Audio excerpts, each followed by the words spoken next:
Hi, Juan Carlos. Hi, Molly. Hi, Shawn. So happy to have you here. Okay, well, to all of you who are there, which is just so weird to me, Art Encounter does a lot of Zoom programs, but they're all on meeting. They're not usually the webinar, so I can't see any of you, but I'm happy that all of you have joined us today. I'm going to give a little intro and we'll meet all the artists and we'll get going. So first of all, I'm so pleased to bring you this conversation today with three exceptional muralists that I've been lucky to bring to Evanston with, again, my husband, Dustin Harris, as part of Art Encounter's mural program. For those of you who don't know Art Encounter, a little intro about us. We're a nonprofit arts organization founded in 1978 by three artists, one of whom is currently our artistic director and also my mother, Joanna Pinsky. And I know she's here today. I'm Lea Pinsky, and I've been involved with the organization in some capacity for many years, since 2002 as a teaching artist, and then as the director of our community outreach program starting in 2015, and then moving to the position of executive director last year in 2019.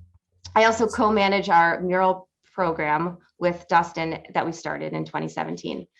So throughout our 40 plus year history, Art Encounter's purpose has been to bring art into people's lives.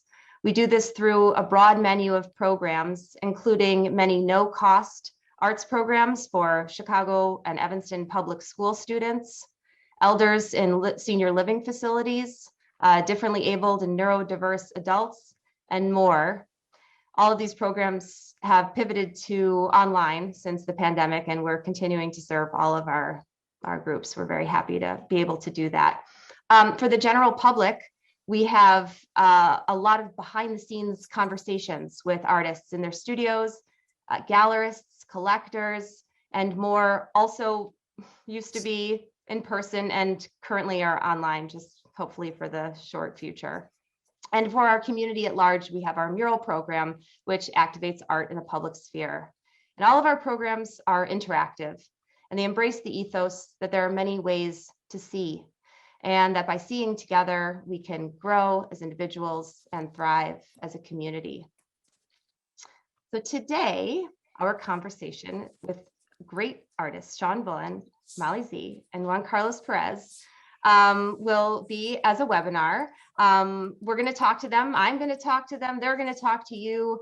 And while we cannot see you, we do invite you to interact with us. There's a Q&A that you can put questions into. And I've got some questions for each of them, but I want to make time for your questions at the end. We're first going to look closely at each artist's work to kind of learn their vocabulary. And they'll tell us about some of the projects they've done, including the ones with us. And then I have some questions I'll field to the group, and then we'll move on to a broader Q&A. All right, Shawn Bullen. A little about Shawn. He grew up in the Hyde Park neighborhood of Chicago, and he studied photography and drawing at Columbia College before transferring to the Nova Scotia College of Art and Design. He began his career as a muralist in his early 20s. And has been painting murals for over 15 years. I was happy to be part of one of his first murals, which he'll tell you about. For several years, he lived in San Francisco, working with the San Francisco Arts Commission, creating murals across the city before relocating to New York, where he currently lives and works. So we have, actually, I didn't say this, we've got 3 time zones right here. We've got Shawn in New York, Molly and myself in Central Time Zone, and then Juan Carlos in California. It's one of the perks of Zoom. So our project with Shawn was our first EMAP mural ever. EMAP stands for Evanston Mural Arts Program. It was in the early fall of 2017. This is a photo of it. And he painted a beautiful 80-foot long piece on a Metro embankment wall across from a new residential development in downtown Evanston.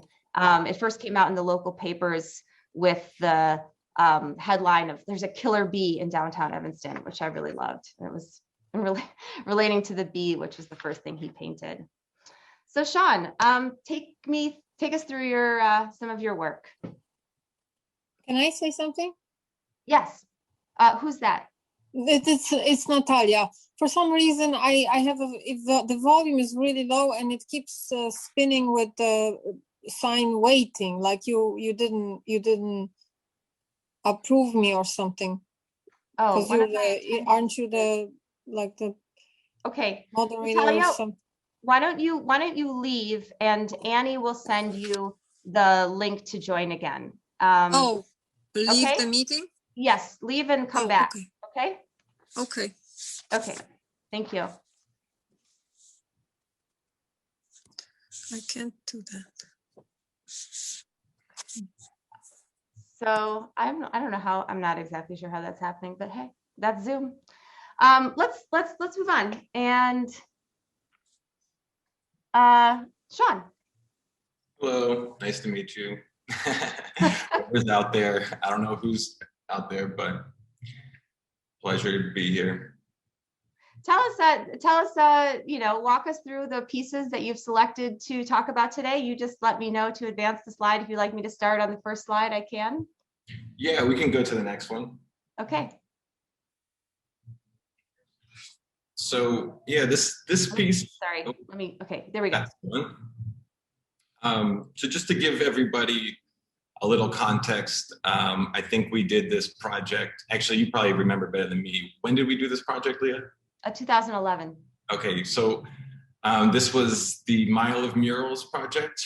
But to explain to who I am and give you an idea as to what led me to this point, I grew up in Chicago. I got into throughout childhood through drawing, photography, and eventually painting. Got into art and decided to become a professional artist was the goal. And around this time, 2011, I was still in art school, and I don't think I had really done many other professional projects at that point. I had done a few, I guess, actually, maybe a handful of small gigs. And I remember applying for this opportunity. I believe a friend of mine told me about your organization, and I was just amazed that you guys gave me a chance, and I was really grateful because it was. I think you guys were maybe saw something in me that I didn't know I had at the moment. So I was really excited to get the opportunity to express myself on like a larger level with also a group of artists that I really admired. The artist to the right of me was Revised from CMK, and he was someone I really looked up to. So it was very cool to work on this project. And to give you some context about the imagery here, it's actually, I believe, a blind musician named Jim Brewer, who played at the what was the name of the cafe? No Exit. Exit Cafe? No Exit.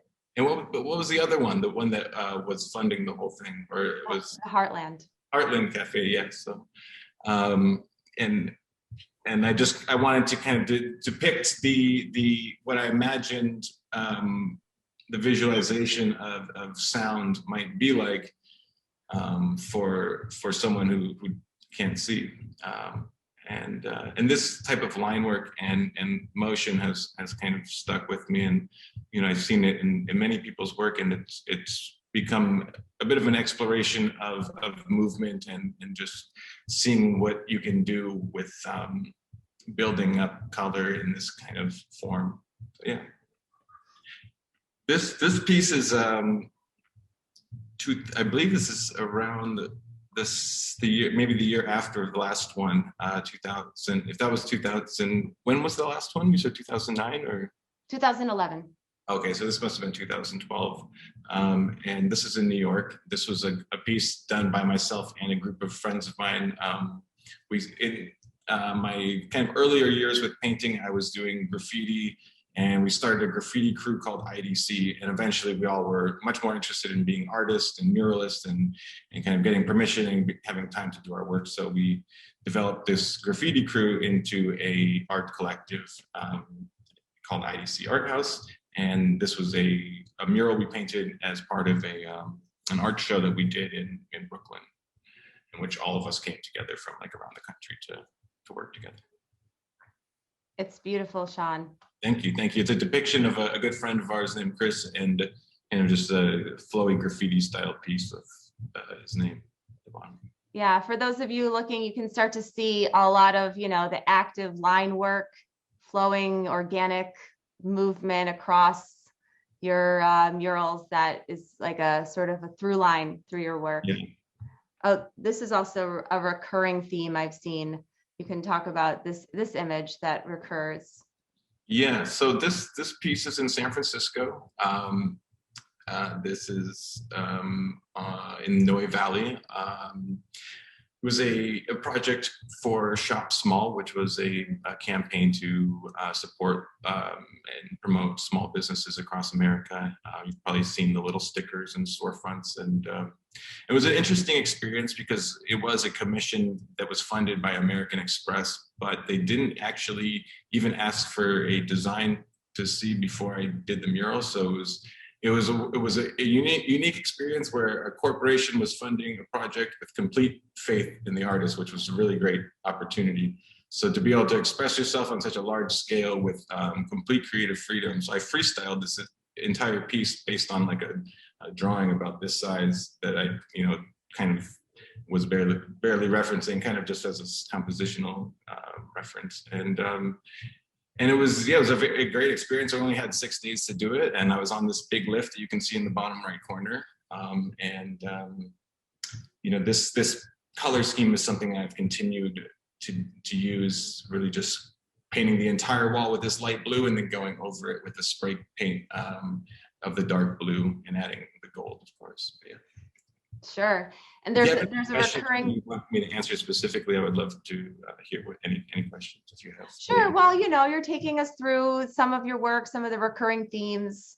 I have seen the recurring theme of the portrait down below with this world above. I think you've got another image in here. It might be a drawing, but I've seen that recur both in your public art and your studio work. It's sort of like the life, the imagination. But yeah, you've got a couple more here. Yeah, this piece is also in San Francisco. I've been using the bee as a recurring symbol as well, and worked with a National Geographic photographer to use one of his images to kind of create this huge bee. It was, I think, 60 feet tall or something like that, and it's I guess just trying to, if you see it in person, it kind of catches you off guard and it creeps up behind a tree, and you might not be expecting, like you might think that it's right in front of you because it's far away, but it's so big. If you understand. It's amazing.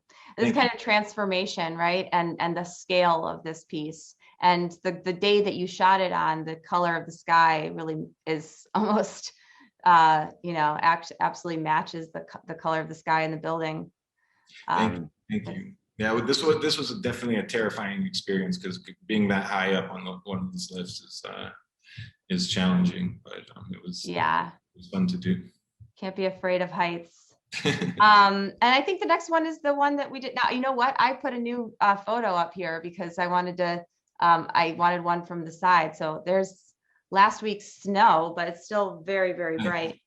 So maybe tell us a little bit about this piece. Yeah, well, I guess we worked together on this piece in 2017, maybe. I'm losing track of time. And essentially, with such a wide space, I really wanted to create this kind of just big, long, like zoom of detail between these two figures, the bee and the bird, and the color scheme is actually I took a picture of Lake Michigan when the sun was rising and used the specific color bars, like tried to color match each kind of color of the sky as the sun was rising over Lake Michigan, and with the train coming into the city from downtown.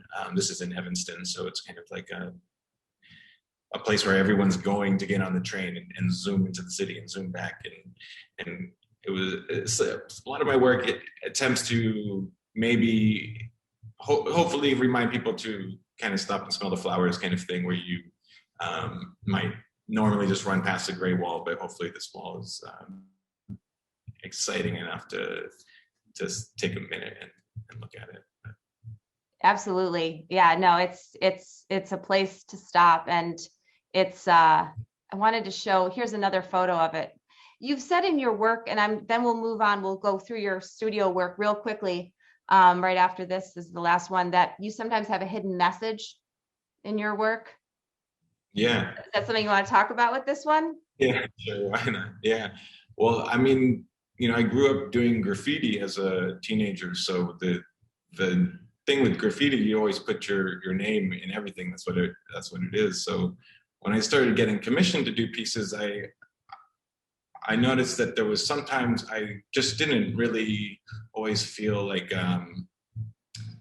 it was hard to figure out how to connect myself to the work if it wasn't necessarily something I was subject matter or a location that was personal to me, even though most places I'm painting and I've spent time. But so anyway, long story short, I decided to start using that flowy line throughout all of my work as like a gigantic name that is it's actually a friend's name who's Rusto is his name. And so through all of the pieces I've been doing, commissions and private pieces, there's usually a gigantic or small RUSTO or RUSTIKY. And some people don't know, and it's kind of funny to me sometimes. And sometimes I wonder if people found out with the person paying the bill, be like, "Hey, who's that guy?" Like, but it's a big piece that hopefully is seen from the viewer as abstract. And if someone finds out this information, it can be kind of an interesting little piece of secret. So now you guys know. No one else publicly has been told. So wow. Well, thank you. I feel on the inside after even like bringing you onto this project and been looking at this mural for 3 years. I knew it was something like that. Like I thought it might be Rush. And then everybody thought it was Rush, like rush in and out of the city or something. So rush hour. Yeah. But it's always up to the viewer. The viewer can always decide what it means. I've got lots of stories I could tell, but it's always a piece for the viewer to right. Just for reference, this photo at the bottom is myself and Dustin and some members of the development team that was in from the group that actually partnered with us on that project. And there's Juan Pinsky, my mother, co-founder of Art Encounter. All right. In the interest of time, Shawn, we're just going to look at a couple of, these are some paintings of yours that you've done that I wanted to share, because, muralists often have a studio practice as well. These are paintings. There's a drawing we mentioned. I'd mentioned, this, I've seen this recurring theme of the head with the world above it. And it looks like you're doing some digital work now as well, which are studies for current work. Is that right? Maybe so that's actually a series that you can see like on my wall behind me. So those are the designs essentially for the work on campus. Yeah. All right, and then there's one more. As well. That's exciting. So, the artist has to have a lot of skills. I want to say there's a lot of great questions that have already come into the Q&A about process, about making decisions with your work. And some of these are for, I think we can ask these to the group when we go further. So thanks all for participating in the Q&A. And thanks, Shawn, for showing us a bit about who you are. And we'll learn more about, how you work as we go on. So I'm going to turn it over now to Molly Z. Molly Zakrajsek. Yes. So, right? Yes, that's it. Pretty good. Well, she goes by Molly Z. Molly Z is, she's a painter, a muralist, a designer with a professional background in commercial digital illustration. She hails from Ohio and pursued art and graphic design in college. As a designer, she's contracted with agencies, product manufacturers, and many clients, always looking for a way to make beautiful art that affects our daily lives. For the past several years, she's shifted her focus to public art and a deeper purpose in her own studio practice. She recently completed her graduate degree in an MFA in painting at Azusa Pacific University in California, where she looked at the pattern and decoration movement of the 1970s and its contemporary manifestations, which has really impacted her work.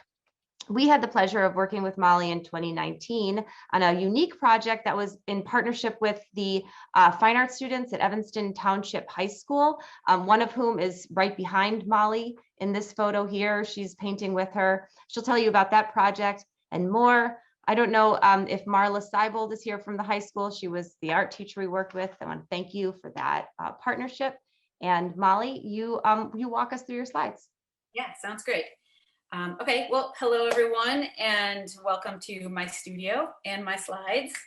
As Leah said, I'm a painter, a muralist, and community artist full-time. So I don't do quite as much digital illustration or artwork or illustration anymore. But I did kind of get my start in that from public art, because the Shed Aquarium invited me to create all the murals and all the illustrations for the Polar Play Zone, which is the children's exhibit at the Shed Aquarium. And once I realized and saw my art large, it kind of changed and affected the scope of what I wanted to do in my career. So I'm excited to share my work and my process and some of my murals with you today. Okay, so before I talk about the murals, I do want to talk a little bit about some of the key concepts in my work. And so I'll take the next slide, Leah. All right, so I consider my work to be called biomorphic abstraction. So what this means to me is that I create images that are reminiscent of rhythms and patterns found in nature specifically, and I have always been interested in very heightened visual experiences. So this involves a lot of bright colors, interacting with very embellished and meticulously designed worlds. You can do the next slide. I'm also, as Leah said, I'm also very interested in the pattern decoration movement of the 1970s. And what I learned about this movement is that a lot of the visuals that those artists were using were traditionally labeled domestic or decorative or primitive. And so folk art and a lot of the practices from global cultures is also part of the vocabulary of my work, the visual vocabulary of my work. So the couple of slides we've shown so far are paintings, and you can go to the next slide, Leah. So this is a gallery exhibit of my work, and my studio practice, I'd love to sell lots and lots of gallery work, but I kind of do gallery shows just to have it actually inspire my public artwork. So you can see this will be the inspiration for murals that I've done. As an artist, I do feel like I need to keep developing and strengthening my own visual language in order to create work that powerfully contributes to society. So what I'm gonna do now is just take you on a short journey of my mural projects. So next slide. All right, so this is a mural I did last year in Uptown, and it's kind of becoming a common thing for neighborhoods to put up these panels, these plywood panels, and then getting artists, hiring local artists to create on the panels. And what I like about this concept is that it kind of creates a gallery through a streetscape. So I think that's like an interesting way when a building won't maybe give you permission to do a mural, that you can install these public art pieces. Okay, next slide. And then, okay, so this was one of the first really large murals I had done. This is in Eau Claire, Wisconsin. And you can see, obviously, this connection to my, the descriptions that I gave earlier, the biomorphic abstraction. You can go to the next slide. Okay, so I'm showing this team. This was my team in Eau Claire, and it's not always intentional, but a lot of times I find it kind of cool to hire all female teams for my murals. I really don't do any murals alone. I always have either a team that I'm working with or a group of students or a community that I work with. So for me, studio work is pretty lonely, and all I want that work to do is really inspire the community work, but the community work is really kind of what I live for, the working with people, creating beautiful art environments. So we are often on lots of scaffolding and lifts, and it's very exciting. You can go to the next slide. And so this slide is just to show you a little bit about my process. So on the one side, you can see a digital projection on the wall, and how I usually work with a projection artist, and once we get everything ready for the wall, he projects the design, and then we go in at night and usually work all night and trace the design on the wall. And then on the next slide, you can see we set up all the scaffolding and the lifts, and then, oh, no, you can go back. Sorry, you were saying, yes, sorry. So what I like about both of these slides, and one of the things I really like about public art, is it feels like it's extreme sports. Like public art is very adventurous, in my opinion. And I think I have a little, I don't know, like a little risky personality, I guess. And so this is a way for me to kind of like fulfill that. Okay, so you can go to the next one. And so this is the finished product on that. And so this mural was done in 10 days with a team of 6 women. And it kind of turned out to be this sort of like retreat, I think, for all of us.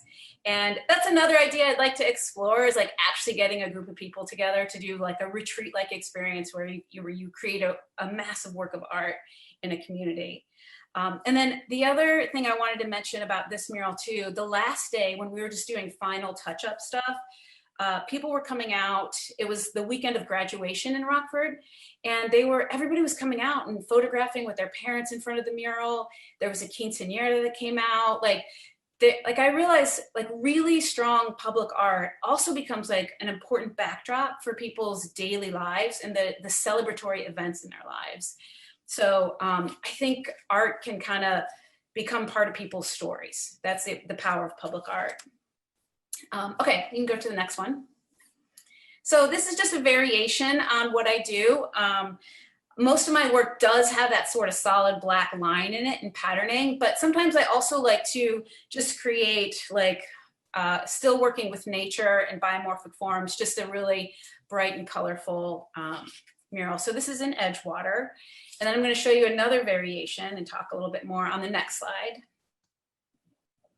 So sometimes when I get hired specifically for maybe like a retail environment, they have a lot more stipulations for what they want. So this is a project I did for the Starbucks roastery, which is on Michigan Avenue in downtown Chicago. It was kind of a big deal, and it went through a lot of revisions, but what they really wanted me to highlight was the patterning, the work that I did, because I was able to talk a lot about how this pattern making is part of my community art practice. I believe patterning is like the most social and global of all art forms. And every culture everywhere has used patterning as a way to express their own identity, their individuality, and their communities. So if you think about like Aboriginal art or Islamic tiles, or even just like Scottish plaid, every culture has a pattern specific to that culture and their history. And so this project was done, and every single one of these patterns actually connects to 3 concepts that were the main concepts that they wanted me to highlight in this abstract work of art in the roastery, which was Chicago and its people and environment, the coffee making process, and then the myth of the siren, which is part of their branding. So that's that project. And so you can go to the next slide. Right. And then this is the project I did in Evanston. So I worked with a group of high school students there. And as you can see, they are creating their own patterns inside these forms that I've created. What I'm really interested in a lot in community art practice, and especially in murals, I really want to make sure the mural does turn out beautifully. And so I spend a lot of time thinking about solving a design problem with the black line and with the color palette. But then I allow the students to create their own individual works. And I love this idea of creating these like pockets where others can add their own unique art in the forms of mark making and patterning. It's often very different. You can go to the next slide. So this is, I think, a really beautiful sample of the patterning that was done in this project. So you can see how different each of the hands are in these pattern samples. But it has this way of like, just imbibing these words like multiplicity and individuality and unity and diversity.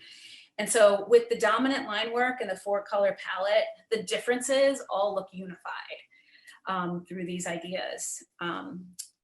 So you can go to the next slide now. There's one more.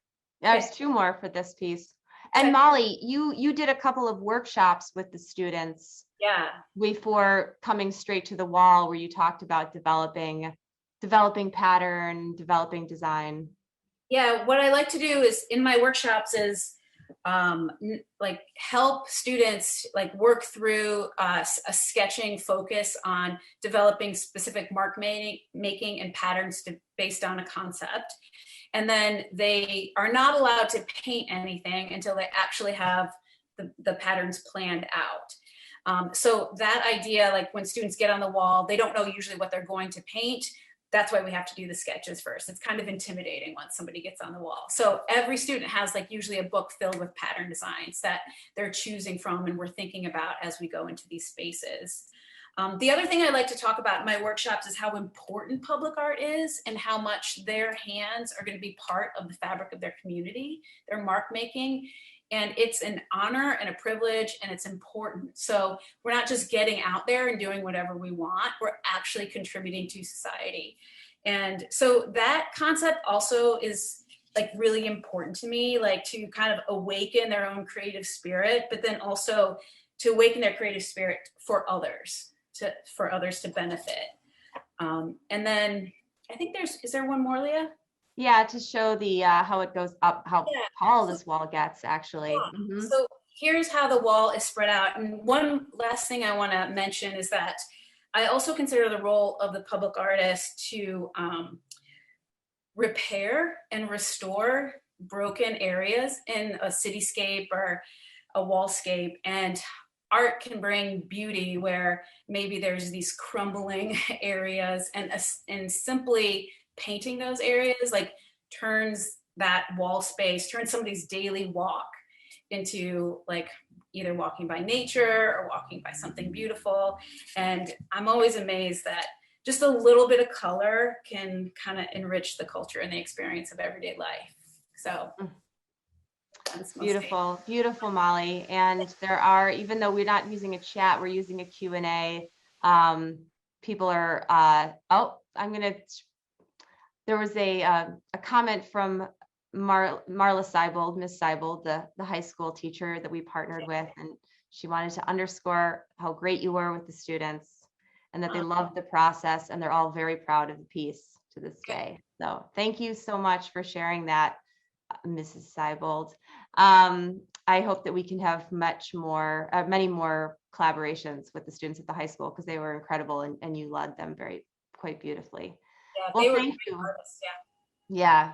Thank you, Molly, for taking us through your work and through your philosophy. And we'll see if we can dive back into any of these. Here's the final shot, right? There she is, Marla Seibold, and the students, and myself and Dustin and Molly with the big fun ribbon cutting scissors. The big cheesy scissors. Let's bring those guys out. All right, thank you. Whoopsie, I click happy. So finally, our third muralist today is Juan-Carlos Perez. And Juan-Carlos was born in Juarez, Mexico, and immigrated to Los Angeles, California at an early age. He later moved to Illinois to pursue a degree in fine arts at the School of the Art Institute of Chicago, and lived in Chicago for 21 years before moving back to LA in 2019. Juan-Carlos is a teaching artist, and he has partnered with many arts organizations such as CAPE, which is Chicago Arts Partnerships in Education, CPAG, Chicago Public Art Group, park districts, community centers, etc., teaching a variety of visual arts, including arts integration, cultural arts, public art, and mural making, the painting and mosaic, tiled pieces. So we had the pleasure of working with Juan-Carlos also in the fall of 2019 on a project in partnership with 3 organizations who all have programs at the Family Focus building, which is the former Foster School in the 5th Ward of Evanston, the YMCA, Family Focus, and the school Kingsway Prep. And I don't know, I've invited a few of the partners there. If Joanne Avery and Deb Perez are here, thank you for being here today. If you have any comments, please put those into the Q&A. Happy to have you. And Juan-Carlos, you'll tell them all about that and your other projects. Take it away. Hello, everyone. How you doing? Thank you very much for having me here. Just to talk a little bit about a little intro while we're on this picture right now. I want to just lead off by talking a little bit about this process. The artwork I create, whether it is my own studio practice, community-based, or personal murals, I like to create an open landscape where the viewer can find time to explore the themes and concepts. I want the artwork to show the work of the artist, thus giving the work a painterly quality, regardless of the medium, whether it's paint, mosaic, or brick collage. My method of teaching allows students to pay attention to their art process and the way of thinking so that they can create an honest artistic interpretation of themselves or their community. Just like in my own art making practice, I see the importance of how personal histories affect the creative art making process. When it comes to working with individuals who have no experience with the visual arts, I want students to investigate within themselves in order to find their voice. It is important that each community that I work with produces artwork that has substance, meat, and a fury that will engage the viewer. That no matter the art medium, its authenticity comes across as intense, powerful, subtle, honest, and genuine. We are each individuals who come from rich histories, struggles, and achievements and failures. I want the student artist to have an unforgettable art-making process, which allows them to take complete ownership of the work. The community work that you're about to see, the students and the community was involved in every single step of the process. Brainstorming, creating the design, the layout, and also teaching them the medium and putting it up on the wall or whatever the project is. And with that, we can go on to the next slide.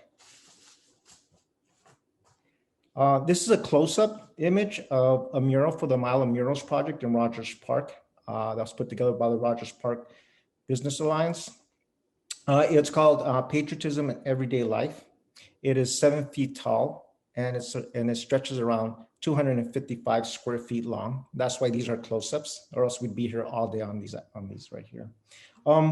I was lucky enough to be able to partner up with other artists, Diana Barrick and Kiara Paget, amazing individuals.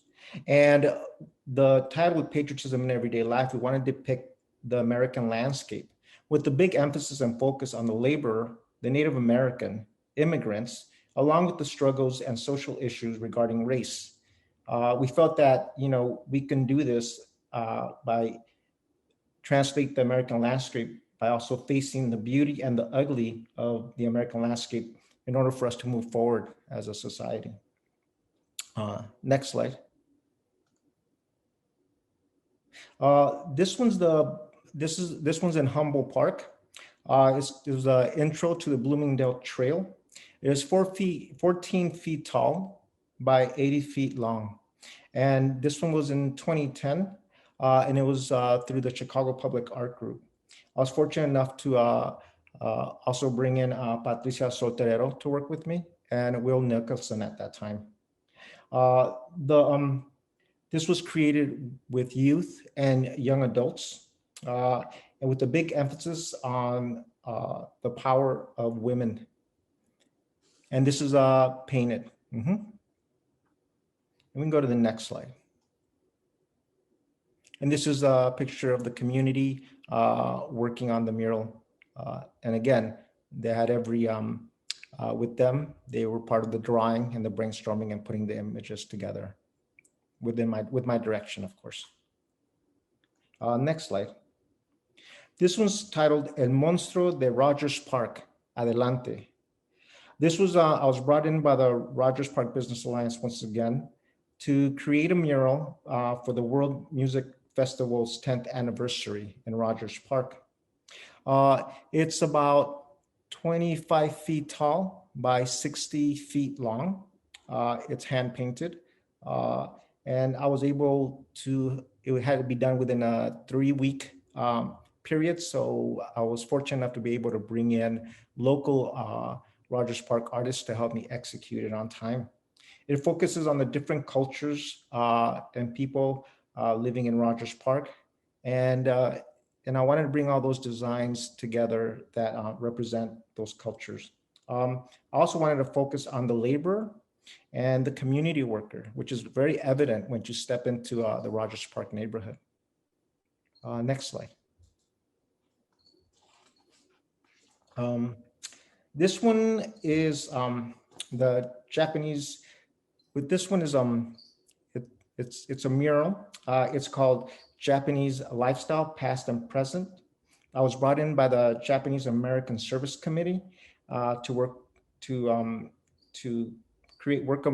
with the Japanese community to create a mural that commemorated JSC's 60th anniversary. It's in Uptown in Chicago. And they wanted a deep focus, right, on Japanese life, past and present, but a big emphasis of the gathering of Japanese Americans that were thrown in the internment camps during World War II. And this is it's a painted and collage mural. It is actually 8 feet by 20 feet, 25 feet long.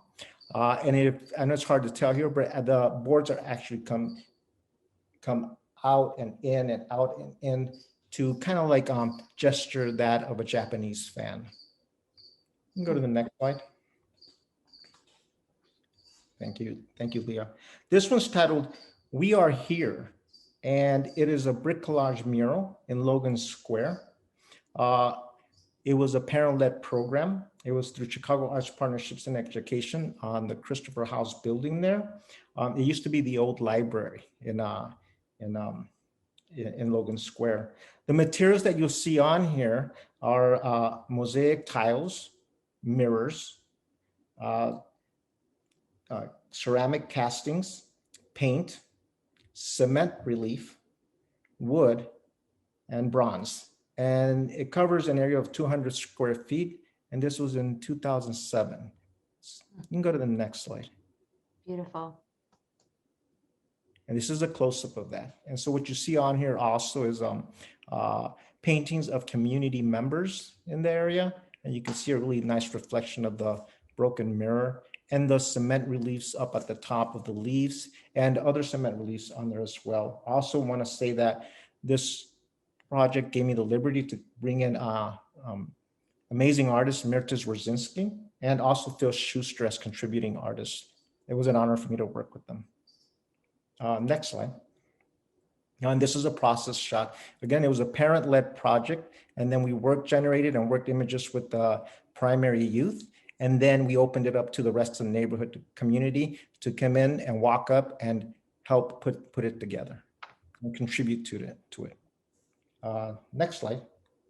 It's very cool to see this process shot. I just want to say I haven't seen much of a process with mosaics because I primarily do paint as well, and it's great. Thank you for adding this because it gives me a clear sense of like beginning of how you work. Thank you, Lea. Well, I mean, this one's very close to my heart.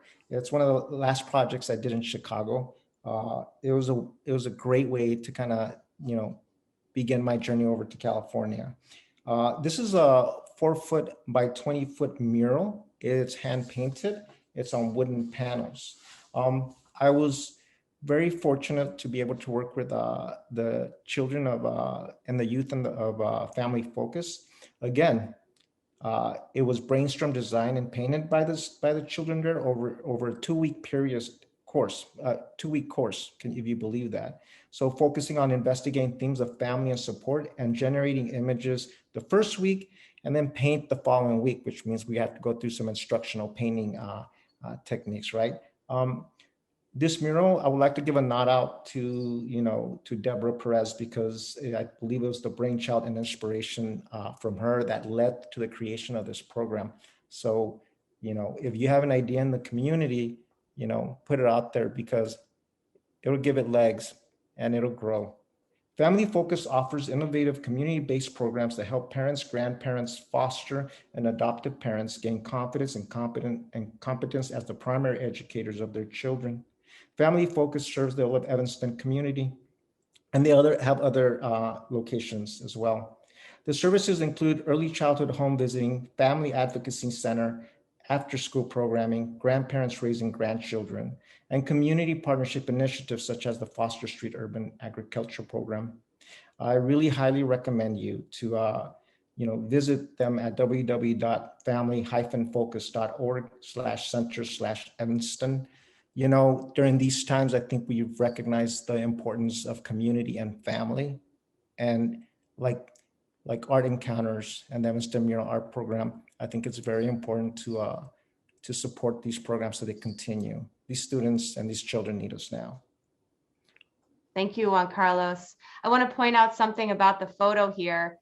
You may wonder, where's Juan-Carlos at our very lively and fun ribbon cutting ceremony on a cold day in November? Well, you had already had to go back to California because we actually brought you from California for it. So where's Juan-Carlos? Well, you joined us by phone for our ribbon cutting ceremony. So that's why I'm holding the phone and Dustin's holding a very large Bluetooth speaker. So all the students are listening to you talk, and it was wonderful. It was a wonderful program. And I do have, thank you, Joanne, for joining us today. She said it was an awesome project. We miss you, Juan-Carlos, and it's so great to see you. So thank you. We're gonna look real briefly at just some of what you do when you're not out on a wall. Oh, this is another photo, a process photo, and there's Deb Perez. This is some of your painting work. Yeah. Let me go ahead and read something about it, and I'll set it up and we can just go right through it. Is that okay?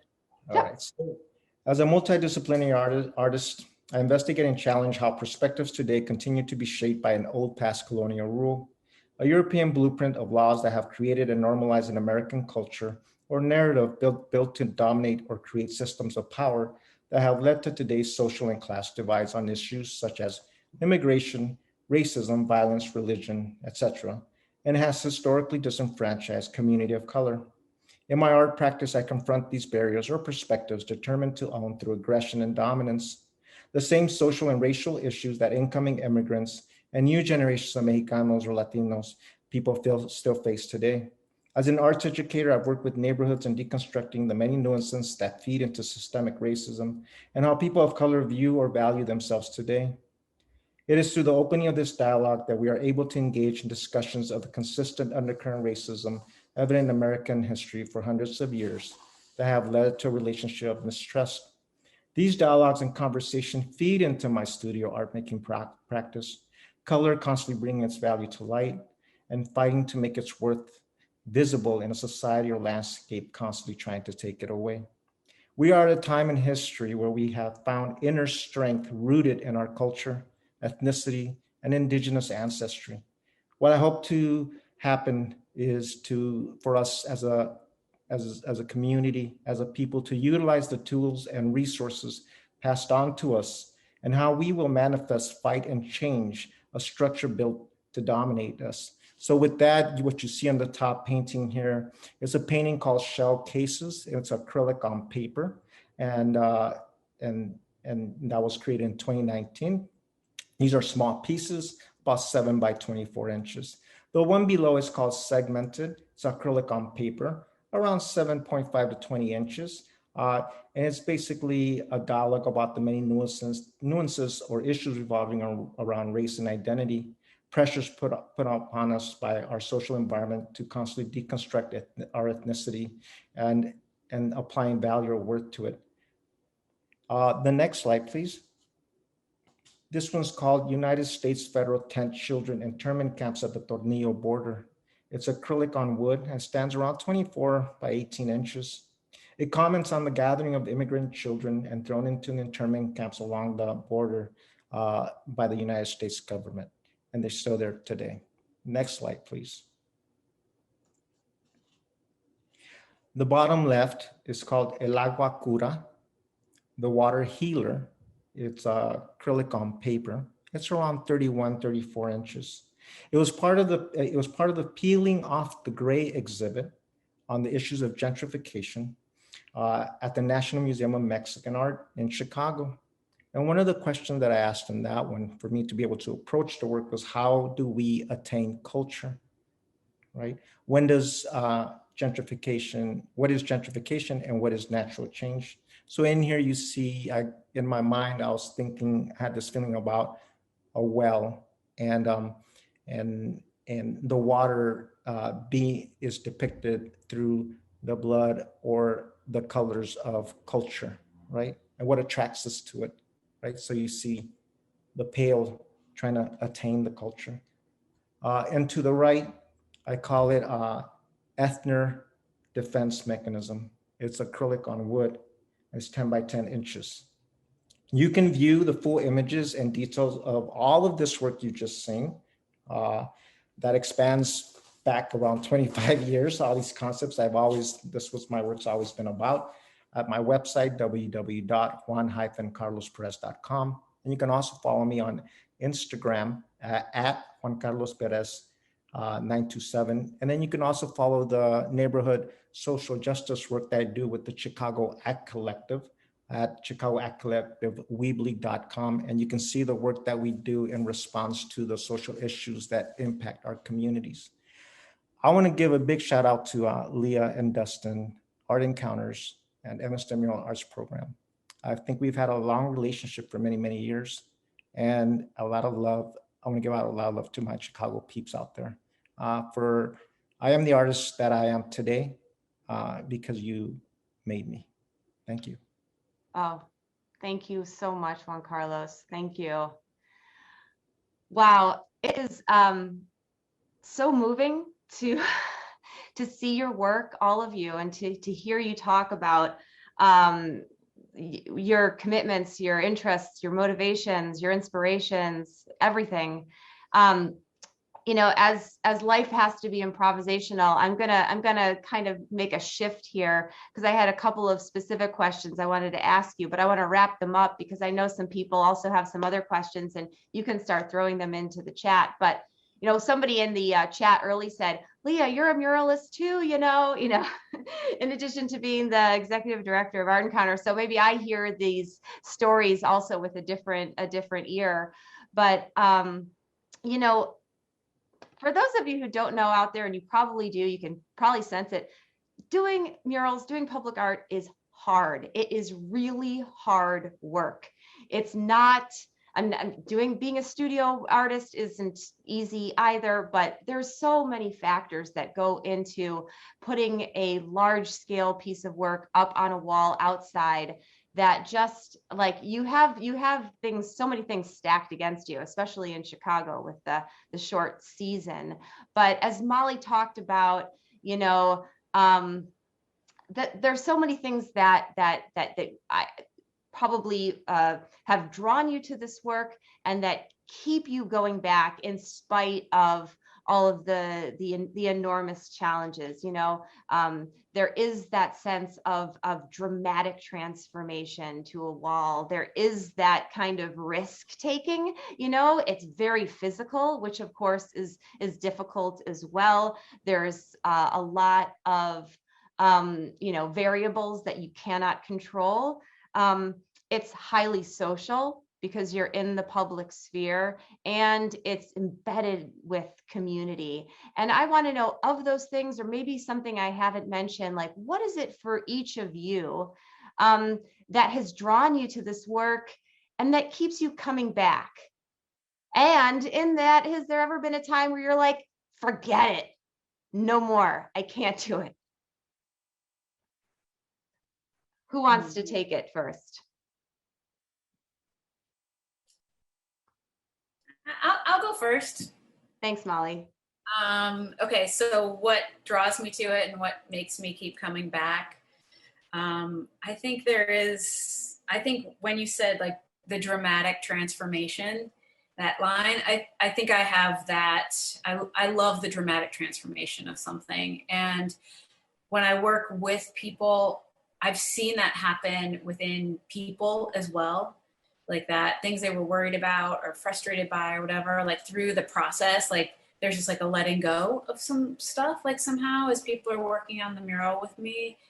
And I usually start every process with like, you know, a pep talk, you know, and get people going. But I've realized that like the pep talk is kind of like, it's like, why do we do what we do? And there is something about purpose and meaning and like really thinking about that. And it feels a little bit like a compulsion, I think sometimes for me, like I'm compelled to do this. And so to transition to it being hard, like sometimes it's a little heartbreaking for me because I will work on contracts with people and with companies and with communities for sometimes 1 to 5 years, and they don't always go through. And I spend so much time like trying to sell and trying to devise like ways that it can do all these types of things, right? And then, I mean, 2020 was a little bit difficult because there was a project I had been working on almost for 3 years, and they pulled it a week before the installation, and I had already hired everyone and all of that. And that doesn't happen often, but it happens enough. And I realized like, oh, I kind of went into like a depression after that, like for a little while, because I had just put so much into thinking about how this piece was gonna like, what this piece was gonna do for that environment. And so that's hard when a project doesn't make it all the way, you know, to completion or to installation. But then the other thing is it is physically demanding, and that's the thing I love about it. But I've realized I kind of have to have like a massage person and a chiropractor, and I kind of have to train. I have everybody do like squats a lot, like before they start the mural. And you know, I was a kid that always liked climbing trees when I was young, so scaffolding and lifts and all of that, it's like it kind of is empowering to have to do those things even as an older person now, you know, like, okay, but it's taxing. Like I feel like I kind of, like I said, it feels like an extreme sport sometimes where I kind of like give it all. So yeah, I'm trying to think like any other really, there's lots of challenging things, but they're kind of the challenging things. There's lots of challenging things in everything in life. And so sometimes I think like we have to pick what we want to be challenged by. So all the obstacles, the hard things and all of that, like I seem to still move forward in that, even though I have to do so much paperwork and contracts and selling and all of that. That's a very challenging part of it. But like, I still have this amazing feeling when I get to paint. And so it makes all the stuff I don't like worth it. So. That's great.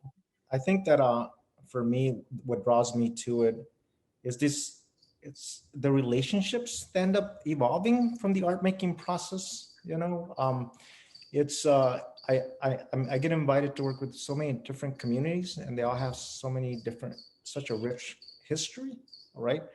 And one of the, and it's kind of like when you're cooking or when you're making bronze, and the kiln like goes into this fiery, and the bronze is coming out, and there's this quietness in that process, and you hear the kiln going on, but everyone's in that zone, right? So it's kind of like that when you're working with the community, because sometimes you're hearing the cement on the tile and going on the wall. There's conversations happening. There's a quiet. Everyone's listening to each other and taking it in.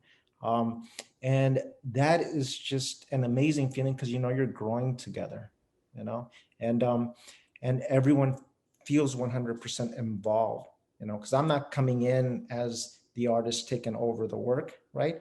I'm kind of working as a tool and a resource for us to be able to create this voice, right?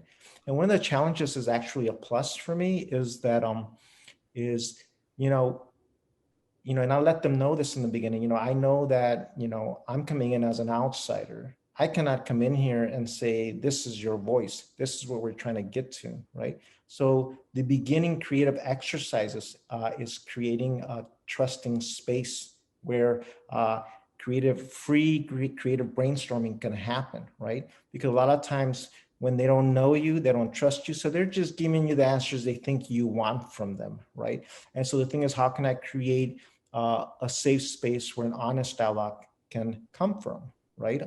Hey, tell me the positives, the negatives, everything, right? But that takes time, right? And that's where that, and that's a beautiful challenge to have, because by the end of it, again, we've grown together. And that's one thing that it's a beautiful challenge to have, right? Because I tell them, listen, I'm a Mexican immigrant that grew up in a low-income immigrant family laborer household, right, in a minority neighborhood.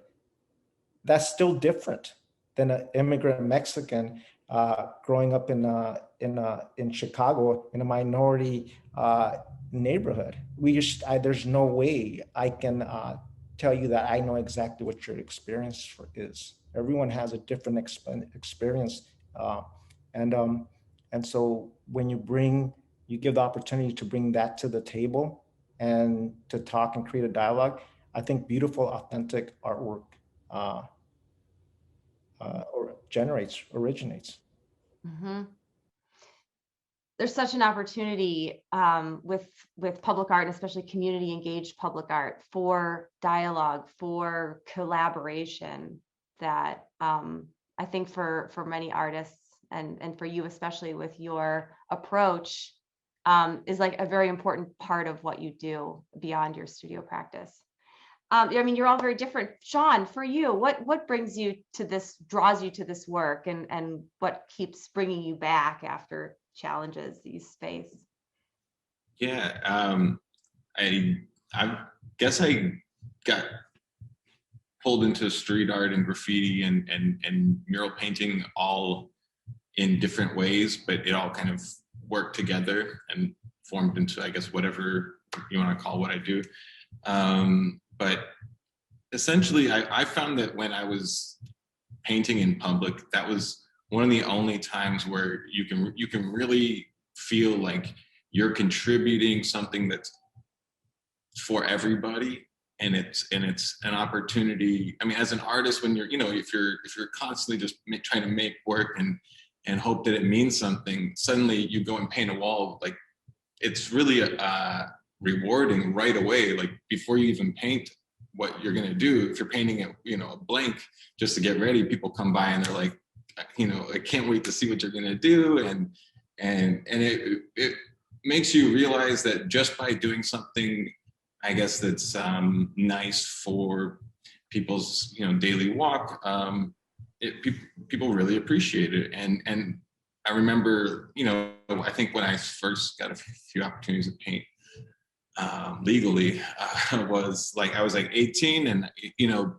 getting that kind of feedback really changes your life. From being, most 18-year-olds, at least I just felt like everybody was like against you. You're always getting in trouble for stupid things. And suddenly you have this outlet where people are extremely grateful and pretty forgiving. Like, I've definitely, had moments where I was like, this looks terrible, and people are like, good job, So I think that's one part of it, and just the different experiences I've had where people have come up to me and told me what it meant to them. Really has over time like solidified that this. It probably means more to other people than it does even to me, because you usually paint a mural and kind of go away, and the picture's on your website, and you hope that it doesn't get tagged or something, and then other people that live there have to see it every day. So I think that's part of the reason. It's just it's a positive contribution that you can make to society, and I can keep going. Yeah, well, I mean, I'm really hearing a running through line from each of you, even though you have very different approaches, very different aesthetics, and even different ways of working with community, that for you, this kind of work is an act of service. And it's not just for yourself, and it is for people outside of you. And it's a service for the public that's going to experience it. It's a service for the artists that you are working with. It's a service for the community that you're engaging in this educational program. And for you, that's rewarding in a way that keeps, it's like it keeps you coming back for more, because it's totally unlike sitting in your studio making art, which also is really necessary. I'm sure for all of you, after you do a mural, you kind of want to close the door for a while and then kind of just meditate with a canvas or something, because that's important too, right? Because you do have your own voice. This has been so wonderful. I want to spend a few more minutes with the questions that people are popping into the chat or the Q&A, though I do recognize it's 5:10. So we'll spend, I don't know, 5 or 10 more minutes, whatever. If you have a question, please add it. I mean, we've talked about a few of these things. So there's a lot of questions maybe about process. Let me see here.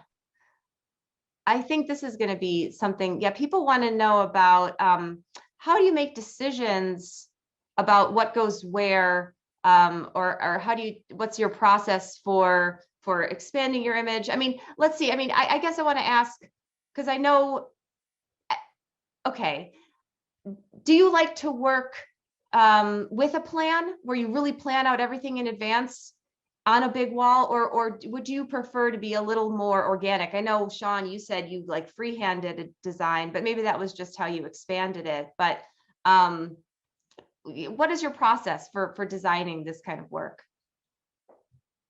Anyone want to take it away, Juan-Carlos? Yeah, with me, so I work with so many different types of media, right? Whether it's a mosaic, a brick collage, or a painted mural, or a giant collage mural, right? So for all of those, there's always pre-preparation to be able to direct the medium that we're going to work with, right? But in the sense when it comes to images and brainstorming that, then normally with big projects like that, I like to have a good chunk of time in the beginning, depending how long the residency is, in the beginning, to be able to do this, create the trusting environment space and generate images, right? And then once we get to a point where, we are really on track of really getting some authentic work that's meaningful to what the community wants to say about the neighborhood, then I start showing them how to put together composition with the whole group as a whole, right? And because from the get-go to the end, I tell them we're working together, it's a family, we can critique, we can do all these things, but this whole thing represents who we are, right? So I do a couple of creative exercises and showing them how to start putting together the composition. They each have a part of that in that, and then afterwards we start kind of tightening them up. All right, this is what we have. Let's bring it a little tighter, and we have the dimensions of the mural and all that stuff. And then once it gets to a point where that's as far as they could probably take it, then I will look at it and I'll tweak a little bit depending on the composition, how it fits the mosaic or mural style, if that makes sense. And then I have to give that time to do workshop with them on how to paint, right? And there's a whole process with that, or how to work with the material and how to use the cement mixer to mix our own colored grout, right? Or all of that process. So yeah, there's always has to be, for me, a pre-plan to be able to create the basis of how this mural program is going to run, if that makes sense. Mm-hmm. You're a master at it, Juan-Carlos. This work that he's talking about, bringing a large group of people together who primarily are not artists, and bringing them together to understand the process and getting their original designs and putting them together with their interaction with creating the composition. You're a master at it. So the rest of you can answer that. Molly, you can answer that question working with community or on your own. Shawn, I know you primarily work as a solo artist. So how do you arrive at your plan? So my work is very highly planned. I have, because I have the design, I think it's partly because I have a design background. And also a lot of the work that I've done, I've had to really present designs and get approval on designs before they can actually be, before I can actually install them. And I also have to be very concerned about budget because when I do hire teams, I have to have a time frame in mind and how much I'm paying them, how much we're making, how quickly. And there's other elements like weather, and if I have to do murals in other towns, I have to feed people and have places to stay. So the whole time and budget and all of that is really important. So I have to have that very precise. I base a lot of my budget on square footage. And so you could remember in some of the murals that a lot of my murals aren't full walls. There's just sections of walls. And it's actually a mathematical problem that I kind of solve on those. Well, Molly, you're such a planner. Yeah. You must love this part of it. Well, I do. I usually want to paint the whole wall though. Mm-hmm. So what that usually means is they don't have the budget to paint the whole wall. So yeah, I become a problem solver in that. And so there's that. But then when I do mural workshops and work with students, there's usually a time frame to that too. And I solve the line work and all of that in a different way when I have students work on it with me. But not really a different way, but like I do still do like a projection and try and get that work done, but then I can have students like be part of that. And so, yeah, like for me, I think I kind of wish I had more graffiti training, because I just feel like graffiti artists are like so unafraid. Like they've just like done it so many times. And I have other friends that do graffiti work, and I just don't have the confidence to go out to a wall and just paint like what I can do. And like, so the projection and the planning it and all of that, like it comes out amazing. Like I just know how to make it come out amazing with that very kind of tight process, I guess. But the free form of that is the patterning. I never know how that's going to turn out. There's an element of surprise in it, and it always turns out way better or way more like amazing than I expect to. I feel that way about mosaics often. Like you set a plan for a mosaic. I've never done mosaics, but I mean, in the ones you've done, Juan-Carlos, like you can just see, like you kind of set a plan, but you never really know how it's going to turn out. But the process itself is so planned that by the time you're putting all these broken pieces together, it's so elegant in the end. So yeah, those are, I mean, I just have to think about practical stuff and get so much approval. Some of the communities that I've done work in, it's the first time they've ever had a mural in the community. So there's a lot of fear, oddly enough, about having somebody come in. So it has to be designed way far in advance, and then it has to kind of look like that when it's done. So. You said it all. And Shawn, what would you like to add in terms of your process of putting a big piece of art on a wall? Yeah, my process is always slightly different depending on the circumstances. So essentially, I think that the thing that I think is the best case scenario is that people trust you, and the client and everyone involved kind of just has faith that it's going to work out and doesn't ask to see what you're going to do, because there's just a huge, and that's usually not the case. Usually you have to present a design reasonably because there's a lot of money involved and property involved and a lot of people's opinions. So and both have their pros and cons of a process. For me, I like to be given kind of free range to just do my thing, and I do also within that like to hear what is the vision for the purpose of the mural. What is the vibe of the outcome supposed to be? So it's always different, I guess, depending on who the client is. But essentially, I'm trying to, right now, unify my processes between all of my mediums. So I feel like most artists can identify with the situation of like, I feel like I'm a lot of different artists, because, you feel like you're hopefully a complex person. So you have a lot of different things you want to make. And I don't have enough lifetimes to make all these things. So instead of making 1,000 different styles, what I'm trying to do is unify my styles between my studio work, my mural painting, my photography, my video work, my tattooing, whatever I'm doing. And I'm not going to pretend like that's easy. It's very hard. And, I'm only getting to the point in my life when I'm starting to see what I'm doing, because these projects take a long time. So I'm kind of straying from the question, and I guess to kind of actually answer your question, I do use a process of usually creating a digital design on Photoshop, collage from thousands of photos, maybe one photo, maybe 100 photos, maybe 1,000 photos. I make a big crazy design, and then I project it onto a canvas or a wall, and I trace it and I paint it.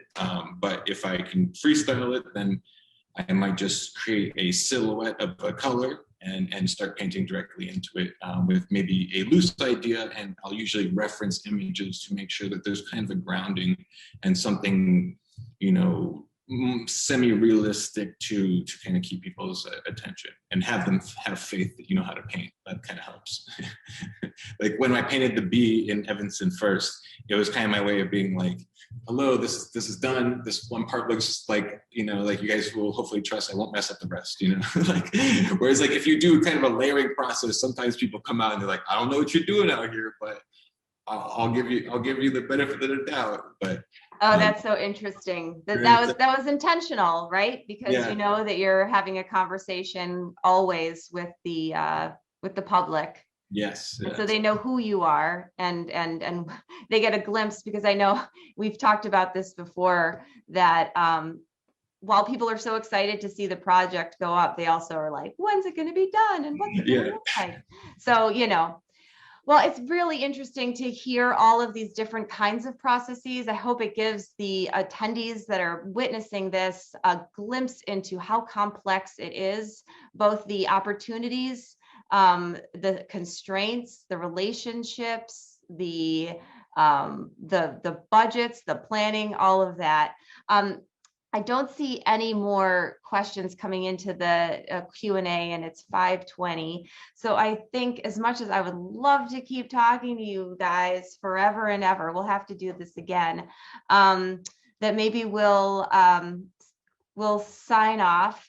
For those of you, and most of you are still here, I just want to give a little plug for Art Encounter and our spring programs. We have a number of really wonderfully, richly engaging programs just like this, where we're chatting with artists in their studios.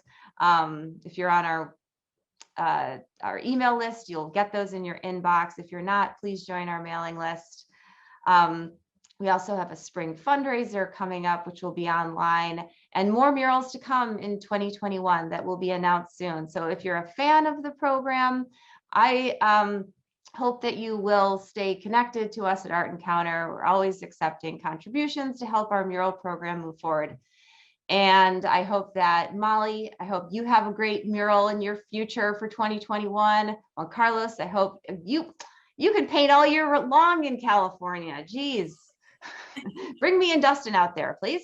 And Shawn, you too in New York. I hope everyone stays safe. And just getting some thanks into the webinar. Thank you all. I hope you have a wonderful night, and take care. Thanks, Lea. Yeah, that was great. Bye-bye. Take care.